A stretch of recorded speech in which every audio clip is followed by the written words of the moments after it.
hypothetical viewers, this is Wandering Dragon. Welcome to Shining Force 2, the absolute last bit of content in the game that I did not actually know existed. This is, after we beat the game, we were taken to what appears to be a bonus stage, where we can fight basically every unique boss in the game. So you got King Gallum, you have Adai, you even have the Dark Smoke from way back at the beginning of the game, and Willet the Rat from that really insane adventure where we were shrunk down to miniature size and had to fight rats who have names for unknown reasons under the floorboards. So yeah, this is the very last thing in the game. We'll just take a crack at it, I guess, you know.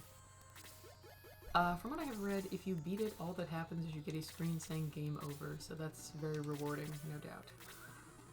So we'll see. But, you know, it is in the game, and I want to show all the content in the game, so, you know. This is a cool map, at least. This is the place where we found Claude. It's like the magic tunnel that went between Grands and South Promesha. It's like another dimension or something, I don't know. But it is a cool map, and we never fought a battle on this map. So this is a nice way for the game to just make use of a map that otherwise would never be used for battle. Very charming. So this is all bosses, so it could be quite tough, you know, because normally you're fighting one boss and normal enemies. Here it's nothing but boss. I don't know if... Let me check their stats real quick. I don't know if the early game bosses have been, like, powered up to make them commensurate with the later game ones. Beating Zan was tough the first time, you know? Wow, Willet the Rat is really fast. His stats probably... Yeah, they have definitely been bumped up. Or maybe they haven't, actually. He was so fast that I was like, oh, for sure, but... Then the King. This is... Oh, he has the same battle sprite as Gallum, that's funny. I guess they didn't make unique ones for the chess people, they just used, like, existing ones or something. Gallum's the king, so this pawn can be the king. That's so weird. Man, these enemies are getting a lot of turns. Is that just to make up for the fact that there are fewer of them? It hasn't been our turn in a while. Okay, so let's check these out. No, actually, these... I think these actually have their yeah, they have their stats at the time of the game when we fought them. So this is literally just a, you know, we're literally refighting the things we already fought. They're not powered up to reflect like our end game characters or anything. Which, in a way, is kind of cool for like the pure, you know, remember this guy? But I kind of wonder also, low-key, if that was because it was less work to do this, because they already had the map and they just slapped on a bunch of enemies that they also already had, instead of having to rejigger the stats or anything. So it does seem a little bit lazy. Yeah, so while we're going back through, I don't know how long this will take, we'll just make this one video even if it goes over half an hour. It's just, this is the end game bonus content video. I got less strict on keeping it in the half an hour towards the end, mostly because I really just want it to be done. But yeah, I already went through some thoughts on the game at the end of the last video a bit, but, you know, what else is there in this video, really? So we already fought 3 bosses, and I feel like, you know, looking at the bosses here, the unique bosses, I think really kind of highlights one of my complaints about this game, which is that the 3 bosses we just fought were all Grands and Promesha, and then all of the other ones are the Devil Lords or whoever, and Zayon and Gallum. They're like the very end game. So this sort of highlights how a huge chunk of this game, the middle section, feels like it kind of has nothing to do with anything. Because we didn't even really get unique bosses from it. It was just like a bunch of fights for reasons. The whole section where we had to go find Volcanon because Peter was like, I need to find this guy. It was just kind of there. You know. Oh, I think I don't remember Zelbert's battle sprite that well. He has little wings. That's neat. Hi, Zelbert, we get to see you again. And you finally cast Bolt. He didn't do that when we fought him the first time. Oh, someone's on their Switch. But yeah, it feels like there was a long section at the start of this game which was just people wandering around, basically, for vague reasons. You know, it was like, we'll just explore this wacky land of Promesha, and then the plot didn't really feel like it started until really the last quarter of the game. It was like we had a bunch of plot at the start and then at the end, but in the middle it was just, we're here, doing stuff. And I'm not opposed to, like, sort of things that not every level has to be plot, plot, plot, you know? Like, Sarah's probably gonna die. Oh, great. Oh wow, she survived that somehow. With only bosses, it's sort of tough not to get swarmed because, you know, there's a lot of bosses that are sort of on top of each other. I still have to try Aura 4 out at some point, but not yet, because I need to also heal all these people. Aura is so useful. But yeah, you know, all the weird side shit where we fought Leviathan and went to random towns and stuff. Not that that wasn't cool, but it would have been nice if we had more of a presence of the Devil Army, you know, sort of leaders, and like had more of a sense of what they were doing and how this all connected together. It kind of felt like there wasn't a lot to it. It was like, Zayon is coming back, he needs the Jewel of Evil, we have the Jewel of Evil, blah. That's it. So we're just gonna wander around until we reach him again. If they had had maybe some like other stuff they were doing more and we like got to see these three in particular. We didn't meet Zalbard until the mission where we killed him. We met Camila once before that and she didn't do anything particularly plot relevant. Like maybe if they had menaced us some more throughout the game so it felt like we were building up to fighting them instead of just sort of showing up. So I feel like that this level in a way kind of shows off that issue where the plot feels a little too backloaded. And it also just, oh wow. Peter is really strong. This really shows how far we've come because it took us like 2 or 3 attacks, I think, and now it took us 1 attack to defeat her. Time flies. She wasn't that strong to begin with, though, to be honest. We were already so overleveled at that point, and now we're just absurd. But, it's gonna take us a while to walk all the way up there, though. I'll have her just quick heal to herself. Got a little dinged up. But, but yeah, I feel like the writing in this game was also, and maybe the kind of lack of plot. Well, this is gonna be rough. Freeze level 4. He also has wings. I guess I never noticed all the Devil Lords had wings, except Adler, who, again, just looks like a Dragon Ball Z character, so that's a little weird. But, you know what's weird? You could potentially have Lemon in your party for this, because he was a playable character, so even though he died at the end, I think for this mission, they just used whoever was in your party at the time. He's gonna die. Yeah, as I suspected. Sorry, Zinc, I kept you in my party just because you were cool, not because you were useful. Rick honestly would have been more useful because he had better stats and we could have gotten him a mithril weapon. The little robot dude was just so cool. But yeah, and maybe the fact that the plot was kind of just a bunch of it was just constant side content, not main story, contributed to some of the writing problems, but honestly, the writing was kind of at its weakest during the main plot. And I feel like it was because there was just a lot of disconnect between the tone where, now we're getting more into the endgame bosses that actually had a lot of HP. You know, sometimes we would have, you know, pieces of the plot that seemed like they were intended to be fairly serious or dramatic, but then there would just be random, weird, kind of slapstick humor just sort of slapped on top of that really undercuts the drama, and the problem is it makes it feel like it's not really dramatic, but it's also not really funny. It's just kind of weird. And it wasn't like you'd have comedic elements and then turn to drama. It was just sort of, they were all thrown in together in just a big mix in a way that just made it feel a little all over the place. The writing also just, this one feels a lot more dated in many ways than the first one, because the first one was very simplistic. You know, it didn't have a ton of dialogue and stuff. It's an old game, but you know, it was kind of, it's sort of bare bones, but it works. Whereas this oddly feels a lot more dated, and I think it's because they put so much more dialogue, and like we're trying so much more to have. It just pisses me off that Heal 4 costs 20 MP and only gives you like 10x. It really, even the level 4 elemental spells do not cost that much. But it should just give you more, you know? Oh, we're gonna see the odd eye beam again. The odd eye beam thing is so weird. He just points and a laser shoots out of his eye. He's also the only devil with no wings. He just looks very different from the others. But he isn't actually different in the plot. There's never an explanation for why he should look different. He just does. That's his character design. The others all look so consistent. It's very weird. But yeah, this game feels more dated, and I think it's because they put a lot more dialogue and tried to have a lot more story, and it just feels like, wow, you can really tell this was written decades ago. And a lot of the story is just kind of padding. Like, there's just a lot of dialogue that didn't really need to be there and doesn't really do anything. It doesn't really expand the characters that much. It doesn't really advance the plot. It's just there. Which just makes the story feel a little cluttered. There's a lot of, periodically there's just really cringy story elements, like the entire ending with the princess. It's just like, why is this still happening? Can we just be done with the game now?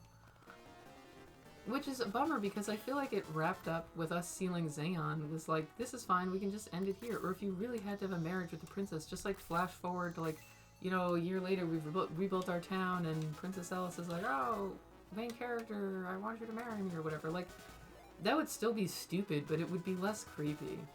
You know, but either way, it's like the plot focuses on us defeating Zaon, and now we're just, oh, also this other stuff is happening 2 years later. It just felt very pointless. That bothered me a lot. But even beyond that, so much of the writing just feels clunky or weird. A lot of the, like, attempted comedic banter between, especially, like, Peter and Astral and stuff, just ends up kind of falling flat and just being like, no one on Earth talks like this. It sounds strange. Oh man, gonna sneeze. Oh. Oh boy. See, fighting two bosses at once is quite tricky, you know? But, also, I'm kind of wondering whether the Force Sword of Levanter is more powerful. I actually don't know. And I can't tell because both of the swords push his attack into question mark range, so we can't check that. Also, this guy's getting so many attacks in a row. This is really bullshit. Like, we can't do anything. I just think it's kind of annoying. And that's, again, an artifact of how this game's turn system works. That the turns are... You don't get one per amount of time, necessarily. Some enemies may get more turns compared to you.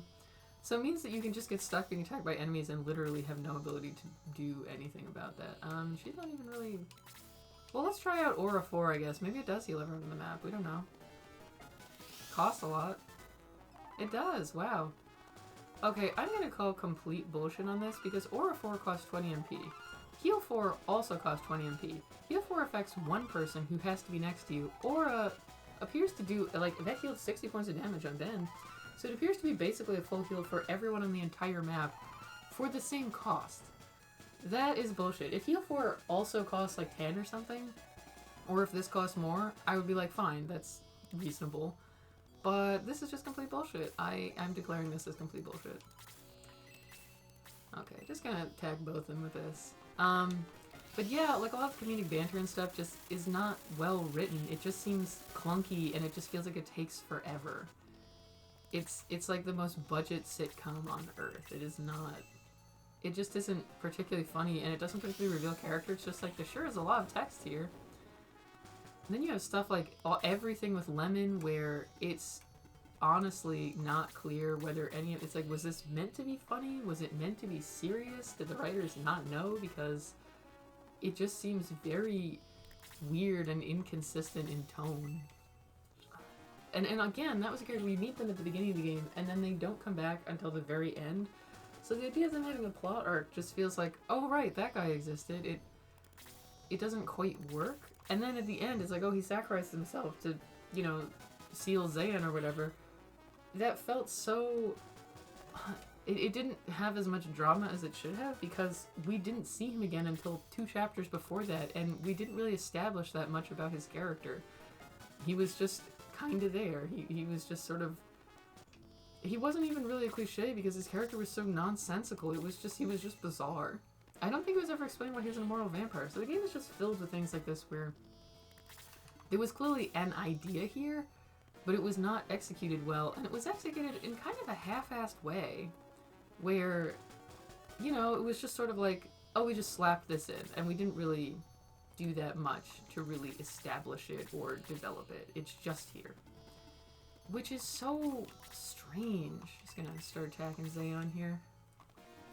He's gonna be the trickiest one because he still has 500 HP. But just, there were just so many elements like that where it's like, this could have been an interesting story. It has elements that could make it an interesting story, but it just isn't done well. And so, it just feels like, oh, that happened. Even the Nazca ship, which we learned about fairly early on in South Promesha, then we didn't hear about it again for ages. Then we finally found it, and it immediately crashed. Oh, Zan may actually be a little easier because we can stand on either side of him, whereas in the original level, you could only have one person in front of him because he was embedded in a wall. But yeah, so we finally reached the Nazca ship, and it kind of has a feeling like, oh right, that thing, didn't we hear about that like many battles ago? And then it's one cutscene and it's gone. It's like, oh well, okay. I guess that didn't really have a lot to do with anything. Even Petro's death, we come upon this town, and it's like, oh no, Petro's died, and it's like, Petro, oh yeah, we heard about him fucking a billion years ago. I almost forgot he existed. So it just didn't... If we had, like, seen that more than once, or, like, maybe we had, like, been chasing after him to find the orb, like, that was part of our mission, as opposed to just being like, shrug, I guess we can't use it. It could have worked better. It didn't work very well. So, there's a lot of disappointment there where the writing just felt like it didn't... There's a lot of stuff in this game, but it doesn't cohere very well, and it didn't form a very good overall narrative. It's not sort of linked together in a way that makes a good story. But, I mean, that's just my opinion. I know it's an old game, but I'm just saying that Shining Force 1 and Shining Force Sword of Phaedra are also old games, and I just think they did a much better job than this, so... I'm not even comparing it to, like, modern games or something. I'm comparing it to others of its era. In the same series. And I do think that was partly a like, deliberate choice, because it feels like they went in a different direction with this one, you know? Like, they actually... yeah, it's gonna kill some people, but gotta keep jacking. You know, it feels like they deliberately went for like a more lots of banter and comedy, lots of like wacky elements, more so than they did in other Shining Force games that I have played, those other two. And maybe it's just my taste, but to me it did not work particularly well.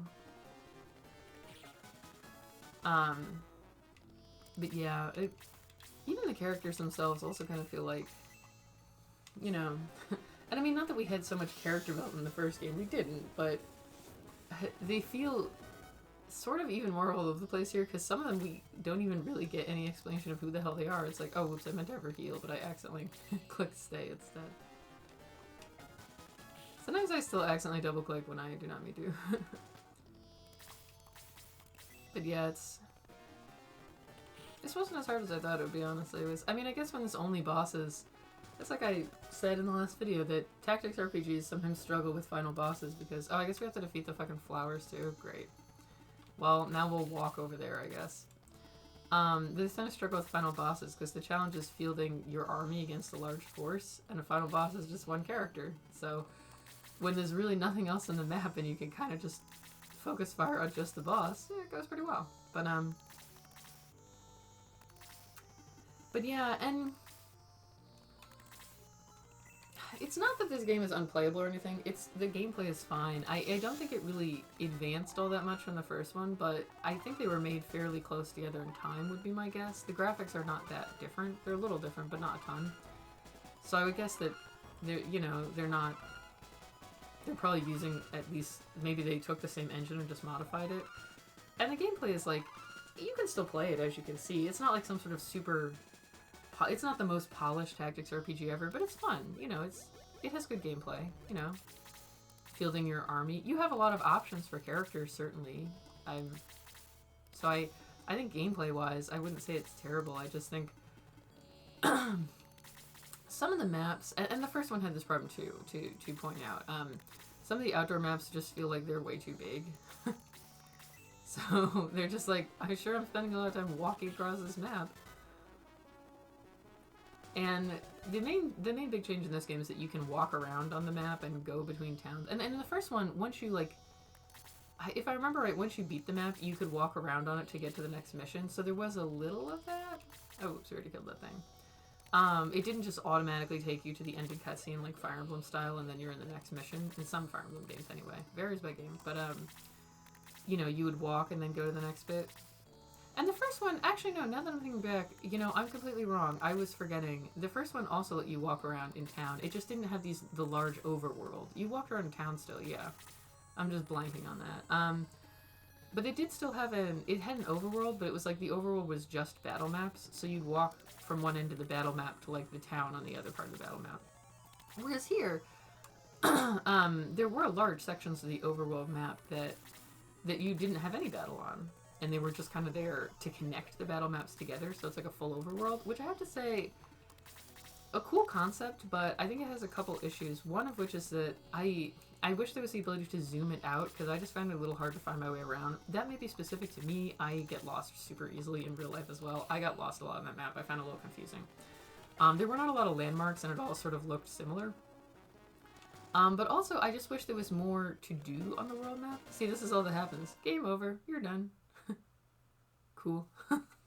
But we showed it off. That's the last bit of bonus content. It's nice that they put something, you know, after the last mission. That's neat, even if it wasn't anything big or difficult to create. It's kind of cool there's a little bonus content.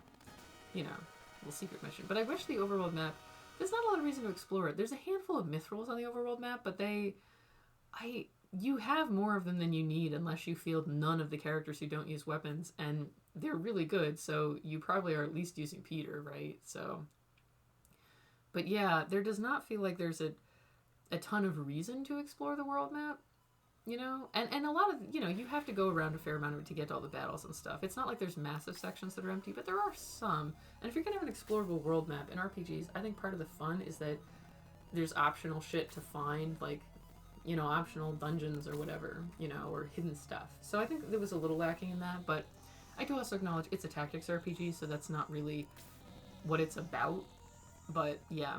Oh yeah, so the Exploring Town stuff was not new. That was already in the first one. Yeah, so it really is not very different from the first one. There's some small differences, like there's new classes and the fact that you have the secret promotions. There are little things. But it's not massively different. It's a small tweak, basically. But yeah, I think my main complaint is that I think the story's not that great. And it's a little... The first one is obviously very linear. You just go from one point to the next point.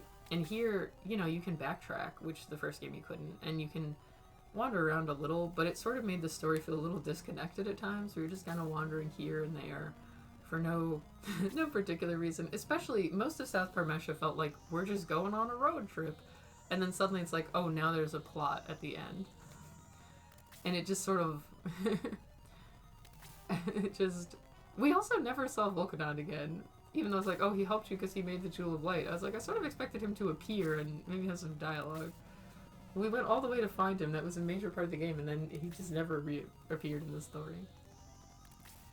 But, this was the opening cutscene of the game that we're just idling on here. If you forgot how this game started. Oh yeah, I forgot that Slade was the one who accidentally opened the tower. How the hell did he get in there? I thought we were guarding this thing. We didn't do a good job. But, there were elements of the game that I thought were cool story-wise. Like, as much as huge swaths of the opening sequence just feel padded, like, just really long and not worthwhile, just lots of lame banter between the characters as they go about their day or whatever, I do think the element of, like, this mysterious tower has opened and, you know, the king gets possessed by devils and this war starts, and then our town, we have to flee as our town is literally falls into this bottomless, like, pit to hell.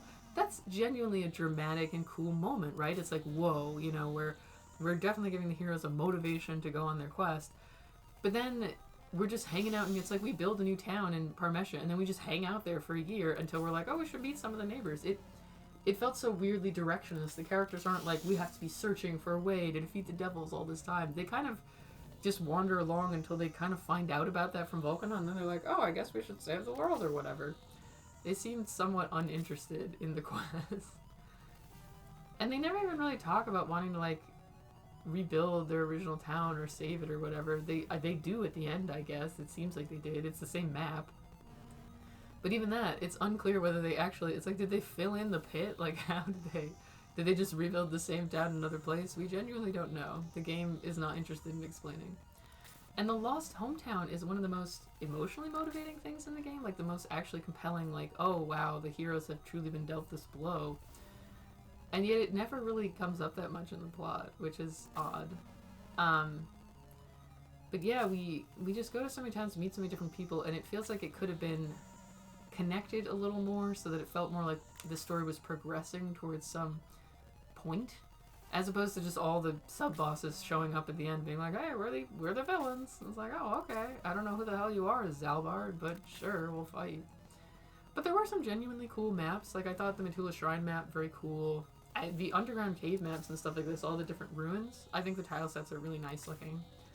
You know, graphically, I think there's a lot of things that work well. And there's a lot of really evocative sort of maps that kind of really bring out kind of like mysterious ruins and magical places. So I think there are battles that I thought were fun. So it's playable, but man, the story is just... They tried really hard to have like lots of dialogue and banter, and again, it's possible that part of these issues is an artifact of the translation. I have no idea how faithful of a translation it is. Maybe the Japanese version didn't have any of these weird jokes or whatever, and the English version put them in for some reason. Maybe the Japanese version was very comedic and it just didn't translate very well. The translators couldn't really bring out that feeling in the script. I have no idea. The translation certainly does have a lot of like typos and little errors and stuff in it scattered around, so it's possible that it was not a particularly polished translation, and maybe that's why a lot of the banter really falls flat, because it's just not translated particularly well. You know, it's just, maybe it's too literal, maybe it's just not written very smoothly. I don't know. I don't know which of the two scripts, or both, maybe the problem originates in, but yeah, I think the dialogue being crappy is kind of the core issue, because there's just a lot of it, and more than there needed to be. The story... The first game had a more, like, simplistic but iconic story, so I feel like it didn't need as much dialogue, whereas this game, there's a lot going on here, a lot of which doesn't really make sense, and a lot of which isn't really relevant to the main story, so there's tons of dialogue explaining a whole lot of nothing. Occasionally the game can generally be evocative. I thought Adler's death worked pretty well. You know, I was like, this is written fairly decently. But the whole start of Adler's battle was written really poorly, so it's really it's really all over the place. There are times when it's written okay, but then it just goes downhill. It's not consistent.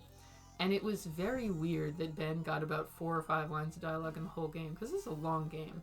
For pretty much the entire first half of the game, he doesn't talk once. And then, suddenly in the middle of the game, he gets a couple lines, and at the end he got a couple. But they were all just really generic things, like, oh hey, friend is playing 3 houses again. But they're all really just super generic stuff, like, I don't know, or yeah, we have to be strong, or just nothings. And it would have genuinely been better if he still hadn't had any dialogue and the characters just kept doing the, yeah, that's right, what Ben said thing, you know, where they tell you what he's saying. Because that would be more consistent. Having just 4 lines of generic dialogue felt so odd when he doesn't talk the entire rest of the game. That was very weird. And it doesn't happen in Shining Force 1 or Sword of Asia. The main character does not talk in those. And I have no idea why the main character talks here, but only in those random spots and nowhere else. It's inconsistent. I think that's the big problem with this game overall. It's very inconsistent. But yeah, that was super weird. I'm like, either have him talk the whole game and make him a character, or have him not talk. This is a very strange thing to do, but yeah, there are good aspects of this game. I think that the graphics are very, they have a lot of charm, you know, they have that old school sprite graphics charm, you know, and the gameplay still, you know, is fun. It's not modern, it's not super modern or anything, it's not like the most polished ever, but it's solid, it's fun, you know, it's a solid enough old school tactics RPG. The story is just not, is not good. And there's a lot of wandering around on the map that seems like it just takes a really long time for not much benefit. Oh yeah, I forgot that Geshp was the guy who originally possessed the king. I don't think he was called by name in this cutscene, and was his face shown at any point? Because I genuinely did not remember that at all and did not recognize him once we saw him. It would have worked better if he had kind of menaced us throughout the story, like he keeps showing up and taunting us. Then it'd be more dramatic to finally kill him. He's the only villain who we really got any presence from over the course of the game, but he could have been more.